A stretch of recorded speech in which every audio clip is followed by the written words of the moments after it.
welcome to lecture 3 in module 4. Today we are going to discuss about styles of management.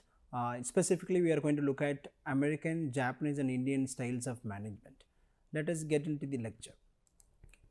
Okay, so before we trying to understand the styles of management of American style of management, Japanese and Indian, we need to understand why there is a necessity to understand the different styles of management. There was a study conducted by Harvard Business School, London School of Economics, McKinsey and Company and Stanford has systematically surveyed across the globe more than 10,000 firms in 20 countries, which is special reference to America as a reference point. Okay, so then the outcome of the study, they found that no organization with better management has massively outperformed their disorganized competitors. It is very obvious that companies with a better management style of handling the company are outperformed their competitors.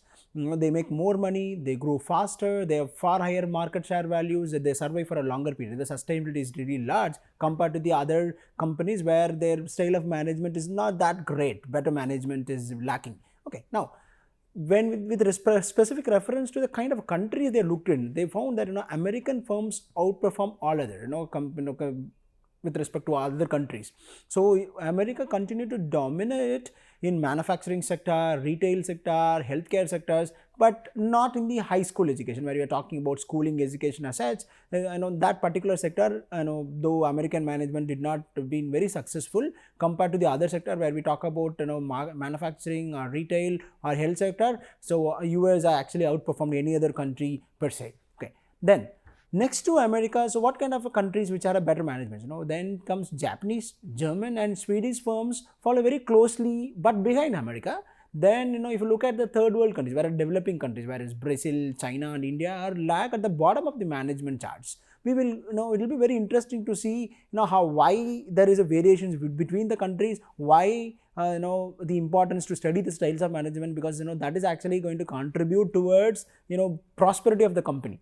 Now we are looking at MNCs where companies from US setting up their business in India. So why it is important to understand the styles of management? Because let's imagine that you happen to work in an American firm. The way they work will be definitely different. The way they evaluate, the way they approach the problem, management problem will be definitely different from an Indian company, because there is always likely that social and cultural structures will try to influence the kind of management they do. Okay, now let us also talk about the middle countries. We talked about the US being the forefront. They were able to be better companies. Then we also seen that Japanese, German and Swedish companies were relatively better behind America. But we looked at India, China and Brazil. They're all developing countries. Okay, so they were actually at the bottom of the management chart, whereas if you look at the middle countries, the countries like UK, France, Italy and Australia, which are reasonably good but not that brilliant management practices. Okay, so we are going to see, though we discussed about many countries, we are going to specifically focus on America, Japan and Indian style of management, how there is a variations between these three countries. It is very important to you will be actually will enjoy why we are specifically talking about American style of management, why Japanese style of management, because there are contrasting style of management. Though we talk about Japan is just behind America, but if you look at the style of management, which is absolutely contrasting to each other. So you'll be surprised to look at how come that contrasting style of management is, but despite the fact Japanese are just behind America. So it will be very interesting to look at it. Now let us talk about the American style of management. Let us try to understand from the management perspective how American style of management operates. Okay, so America, of course, we often always see US being the leader in modern management practice. They are always at the forefront in bringing about innovation, change, creativity, even managing people. Because the reason being the country is open and they follow a free economic system, and people of this country are having a lot of freedom to lead their life the way they want. There is no hard and fast social rules, or there are no such restrictions as we see in India. It is not by the legislation. We are talking about the social structure wise. There is no such restriction. There is no social rules existing in India, in US, where they are very free to make people make their choices on their own. They're independent. They're a free economy. Even the companies, they evolve so rapidly. Okay, so being a capitalist country, America is always a capitalist country. They're driven by the capital approach. The economic and commercial organizations of the nations are runs mostly on profit making ideology. They do not like have a parallel scope of like I need to be very conscious about the people, or I need to conscious about the welfare of the people. No, they only focus on these American companies, mostly focus on the profit run ideology. Okay, so they always accustomed to the concept of hire and fire style of management. See, I want you, I'll hire you. If I don't want you, I'm going to throw you out of this company. So that's the hire and fire style of management is most predominantly seen in American companies, whereas you don't see that kind of a practice. Essentially, even if you look at in India, where if you are hired, it is not that easy that you can fire an employee. But when America, where it is like there is no rules that says you are going to join my company, work in my company, get retained in my company. There is no such concept. They hire and fire. Where I need you, I'll hire you. And when I feel that your service is not that relevant to me, I do not require your service anymore, then I'm going to fire you out of my company. That's a hire and fire style of management. Okay, and this country actually pioneered the concept of contractual basis employment.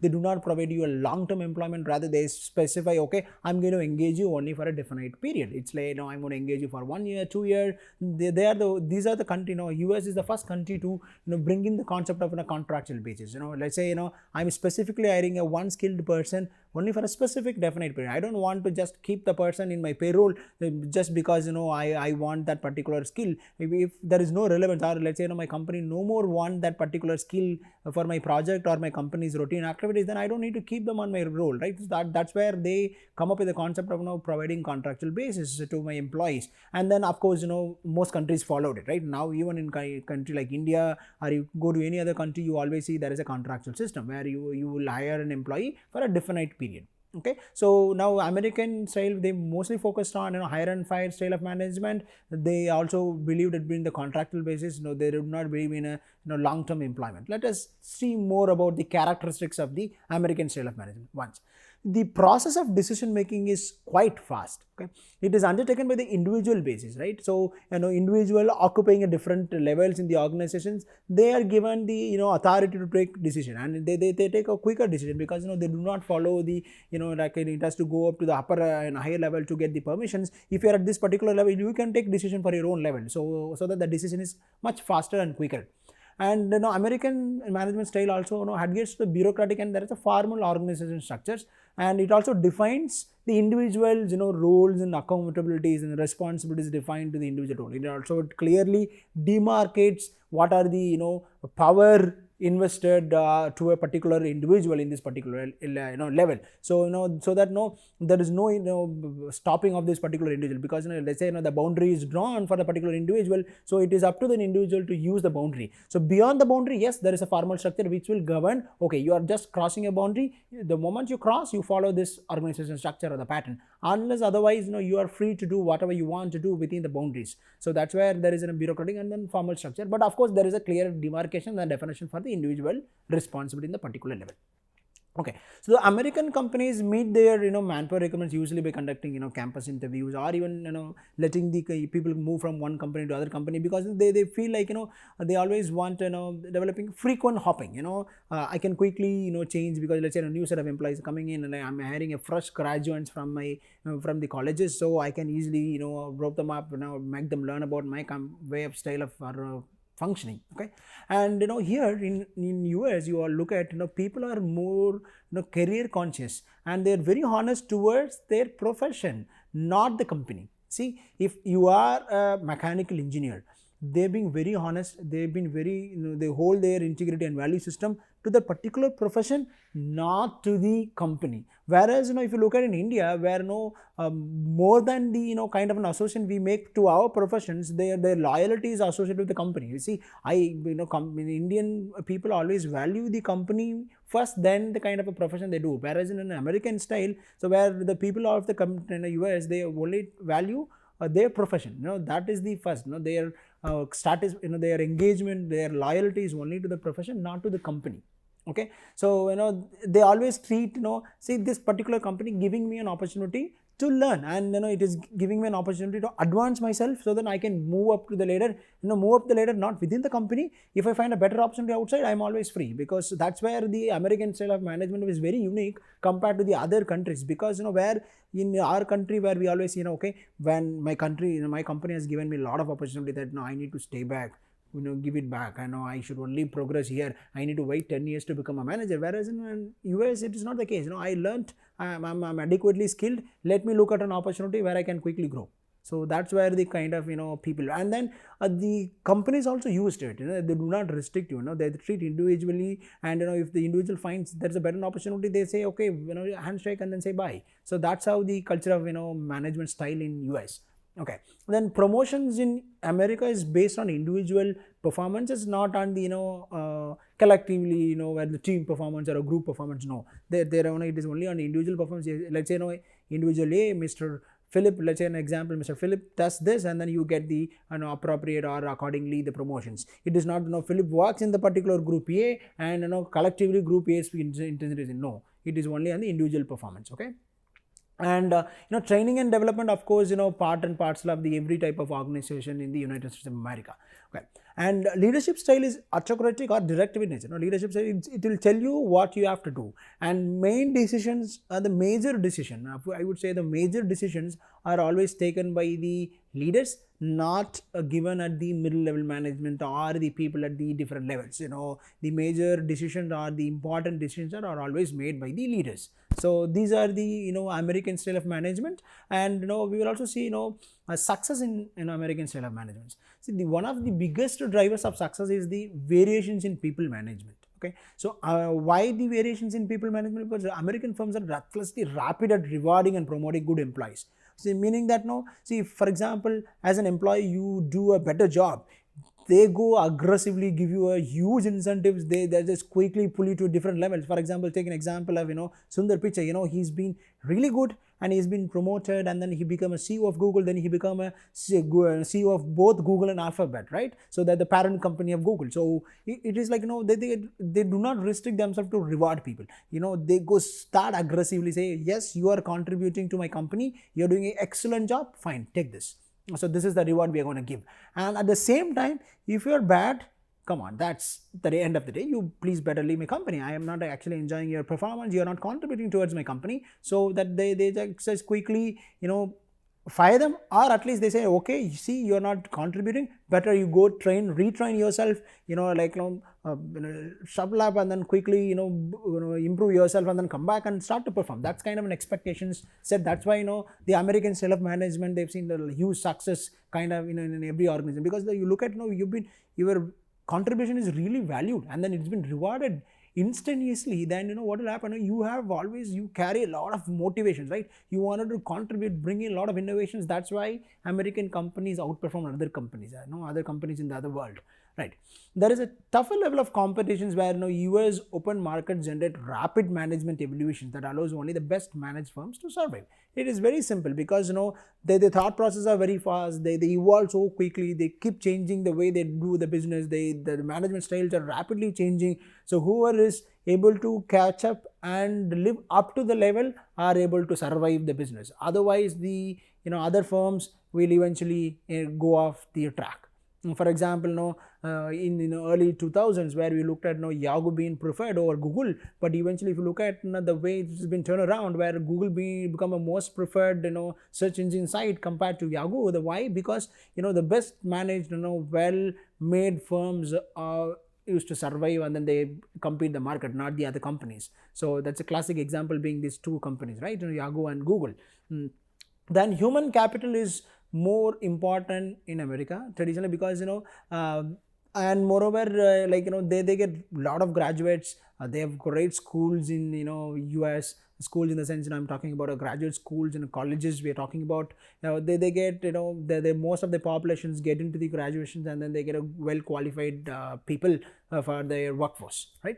And there is more flexible labor markets in this country because there is no specific federal law. I would say federal law is nothing but where our government law, right? Central government legislation. So that's called, we call it as a federal laws or a state legislations in US, where there is no strict federal law which says you need to keep a percent even though if company do not do. So whereas the hire and fire is very easy, and any point in time you can easily hire and then terminate an employment contract with the employee and employee. It's always between the contract between the employee and the employer, not between there is not that strict legislation is going to govern. Then organization or business house of many developing countries ignore the fact labor is different from the other inputs.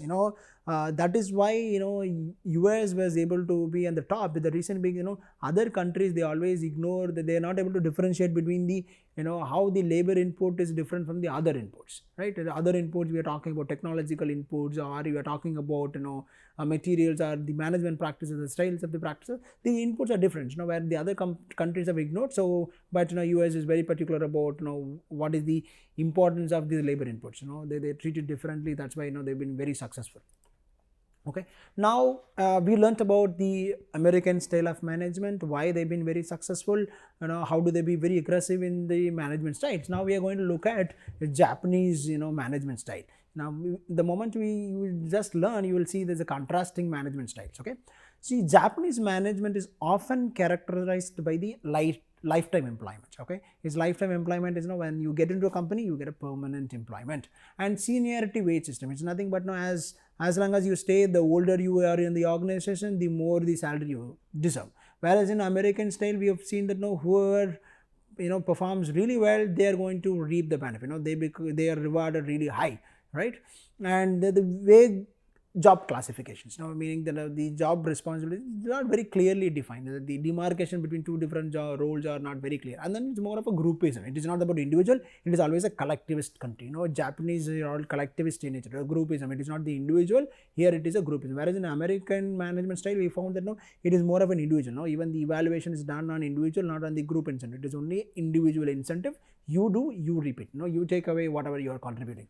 Okay, it is generally true that workers select their employers, not their occupations. It is very interesting. Look at in Japan, people select their company, not the occupations. Whereas in US, we have seen this, right? So people being very loyal to their profession, not to the company. Where we are seeing Japanese people look at the other way around, where they look at they want to choose the company, not the job. Right. So this form of decision making, a lot of human motivation plays an important role, because their cultural perspective also drives the way they look at it, right? Because Japanese culture, collectivist in nature, so they see job not just as the profession, it is their kind of a life, because they're going to stay and live in the company until the time they get retired. So they only choose the company, not the job. Okay, and see, for example, this is because the system and individual jobs in one enterprises are incompatible with those of others. There is a tendency created among employees to settle in one company, because in Japanese culture, it's like you stay and you join a company and stay there, and which justifies the immense investments made by the enterprises, right? That's why companies also invest a lot of their resources in terms of training the employees, send them, upgrade their skills, because they know that I can invest huge amount of money on the training and skilling my people, because I'm very certain that they're going to stay back in my company, they never leave. That's the style, Japanese way of management, right? Because they are assured that when an employee joins, they stay back in my company, they work and until the time they get retired. So they stay longer in the company. Whereas in American style, it is I like the company I joined. If I do not like the company, I move, because my loyalty is only to the particular profession, not to the company. Okay, now let us look at the characteristics of the Japanese management. There are 11 important characteristics of the Japanese management style. One is lifetime employment, discrimination, recruitment. We will see one by one. Okay, there are 11 characteristics which actually very peculiar and important to the Japanese management style. Let us see one by one. One is lifetime employment. As I said, the main difference between the US and Japanese management style is this. Lifetime employment. One joins and then company provides them a permanent employment. Workers will stay until they decide to retire. Otherwise, they work in the company. It is like where we talk about in India, where we talk about the government organizations, right? When you get an employment in a government organization, most likely people stay till the time they get retired. Whereas in the private, of course, the people move, not they stay. But whereas in Japan, it is different, where they stay until the time they get retired. And discrimination, Japanese ideology does not reflect the gender discrimination in terms of male being preferred or female being preferred. They treat both equally. Okay, and recruitment. See, the recruitment procedures for new employees are more rigorous. Why? Because they wanted to identify the most qualified individuals, and because they are going to keep them for the long term, and they are going to invest a lot of money to train them, keep them for the company for a longer time. So the recruitment is very rigorous activity in Japan. It is not an easy activity. Okay, then seniority wage principle, as I said in the a few previous slides, that in Japan the wage system is based on the years of experience. As your years of experience increases, your wage also increases gradually, in parallel with your years of experience, right? So it whereas in US it is completely different. It is based on your performance, whereas here it is based on your years of experience. You stay with the company. The longer you stay in the company, the higher the wage you take away. Okay, and training. Of course, the Japanese system involves continuous training of core staff to ensure that training needs match with the benefits, the achievement of the organization goals. Because as I said, they do not hire new employees. They're going to keep the same employee. So it is very important that they invest money in training them, so that now they are able to contribute towards achieving the organization goals. Then enterprise unionism is nothing but Japanese trade unions aim is to offer a shared prosperity. Shared prosperity means that as an employee, as an employer also, we have to share a collective growth and collective prosperity. The one concern for the employee is security of the employment. I need to be assured that now I'm going to have the employment for a longer period, and I need to be provided with the adequate salary. And I also wanted to ensure that my company's business is stable. They're progressing, and they are having a prosperity also. That is the enterprise unions. I mean, it is not about as an employee they only focus on their individual person. No, when Japanese they collectively look at it, that there's a shared prosperity. I also grow, and my company also should grow. So that's the collective look at it. Japanese have always follow enterprise unionism. Then single status, it is very interesting. Single status is even the management people in Japan, even the family owned businesses, you will be surprised to look at, they start as a staff, they stay there, they learn, they will be on the shop floor wearing the same uniform, sharing the same dining areas with the other employees before they become the management. Even if they are management people, they still work. I've seen few companies in Japan that where both the father, son and wife works together in the same company. When they come in, all three of them, they have to punch in, and if they are coming late, one has to report to, because if, for example, a father and son, but even if a son comes late, he has to punch out and say the reason why he or she has become late to the office. So that's a kind of single status system they follow in Japan. Okay, so employee involvement, employee involvement is really high, because from making suggestions on the shop floor to improve efficiency, productivity, and there are a lot of engagement by the employees. It is from always the decision flows from the bottom to the top, not the top to the bottom. Whereas in American style we say it, right, the important decisions are always taken from the top. They say, okay, you do this, it's going to be directive principles, they say, and then it's been followed. Whereas in it is other way, top to bottom approach, it's a bottom to top approach. So where the people at the bottom will provide inputs, it goes to the top. And core and periphery workers, Japanese management system, large organizations recruit core workforce, which is considered to be the important, and they are going to be the long-term permanent staff. Okay, so but they evolution of the work is very slow, and employee promotion is also very slow. The reason being, they know that it is very certain, when employee joins, they will stay longer till the time they get retired. So the promotion is also very slow, because if you cannot provide a rapid promotion, then what do you do? Now where do they promote? See, whereas in American style of management, you give a rapid progress, because people always look out for a better opportunity, they move out of the company. Whereas in here, it is not possible, right? They stay longer, because that's a cultural and shared values and belief system in Japan, that they stay in the same company, they do not change the switch to the company, so company cannot have more rapid promotion. The moment you give rapid promotion, then where do they grow again, right? So they will have a slow promotion policies. Okay, and employee welfare. So Japanese manufacturers provide a complete welfare packages for employees, such as reduced price goods, concessional prices or reduced prices, and healthcare measures. Absolutely, they provide better healthcare measures, insurance policies, and low rent housing and low rate loans to their employees. So they provide a lot of welfare measures to their employees. Okay. Then internal labor market. Internal labor market is nothing but they believe in the concept of leaders within the organizations. So for example, I wanted to have a manager, meaning that I'll actually groom somebody in the same company, make them as a manager. If I wanted to make somebody as a GM, I will groom people from manager to become a GM. Okay, So that's internal labor market, they look at it, right? They groom within, right? So let us look at the difference between the American style of management and the Japanese style. So in America, employees work at individual responsibilities, whereas here group responsibility, where I said groupism versus individualism. And in America it is always a competitive mind, whereas here it is a teamwork. They collectively work, and they have minimum respect for the employees. And the reason being, because their loyalty is only to the profession, not to the company. Here it is substantial respect, because they join and then get retired here. Okay, the loyalty to self and work to live, and whereas loyalty to company and work with the collective responsibilities. And as I said, directive style of leadership, where it is a paternity style, where it is always bottom to top, and it is a monitoring by managers and monitoring by employees, meaning that they take self initiative to monitor themselves, whereas there is a defined hierarchy will monitor.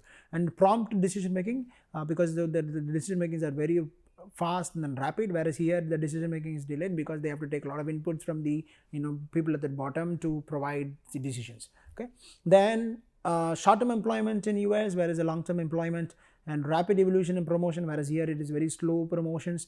And explicit formalized control, there is a defined hierarchy that follows. It is implicit in nature, where within the company there are different power and politics policies will play, and that will drive the Japanese management style. Here is a specialized career path. Here there is no specialized career path. As there are different designations with a specialized skill set in US, whereas here it is not the case, because they train the people, because they keep them for a long term. And segmented concern, here it is a holistic concern. So it's only a specific focused one. Here it is always a holistic one. We looked at the American and Japanese. Now let us look at the Indian management style. It is very interesting, since we all live in India, so it will be very interesting to learn about Indian style of management, because we looked at both the countries, America and Japan. Now we will see what the Indian management style is. So India is having an enormous societal hierarchy, which has influenced the way management also functions, because the societal hierarchies are always there are classifications that will actually influence people. So because of these societal hierarchies, the management in India always requires people to segmented focus, or the micro level management practices has to be required. But most often these Western countries, they feel uncomfortable to have a micro level management. For example, if I given one responsibility, I don't need to go and micromanage things, whereas in India, because we are all having a lot of societal hierarchies, that is actually required. Micro level management is required. India, and in tradition, that India is inherent practice of lordship, meaning that the bossism style of management, which is nothing but where managers always feel like they are a boss.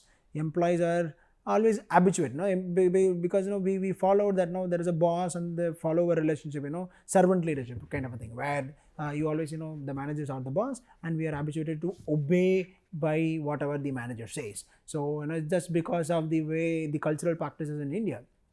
Whereas if you look at in India, money is not the only motivator for the managers, right? Because there are other things also. They also talk about the quality of time they spend with the family, and the care for the health, and they do not agree with the exploitations happens, and there are the associated benefits to be provided. It's not only the money which is driving the managers contributions, right?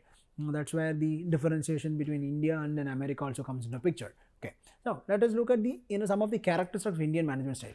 So hierarchical status, because of the hierarchical structure of Indian society, so managers are always treated with a lot of specific treatments, like they get a lot of advantages being a manager, because they always treated as a boss. Okay, so and people give ultimate respect is granted to the managers. Okay, then maturity of management, strong management skill and continuous effort to invest for initiatives to strengthen the organization are always practiced as Indian management style. They always feel that over the period of time, you allow people to involve, engage, and then grow. That's kind of a maturity model, right? As you grow, and then there is a maturity phase, you learn, and there is a structural improvement. Indian companies are all exercising cross-functional analysis of individual performance for gainful improvement. See, for example, one person can be good at the other cross-functional, and make them learn the other cross-functional areas, and then empower them so that they become potential managers to handle the business. So there is a cross-structural empowerment.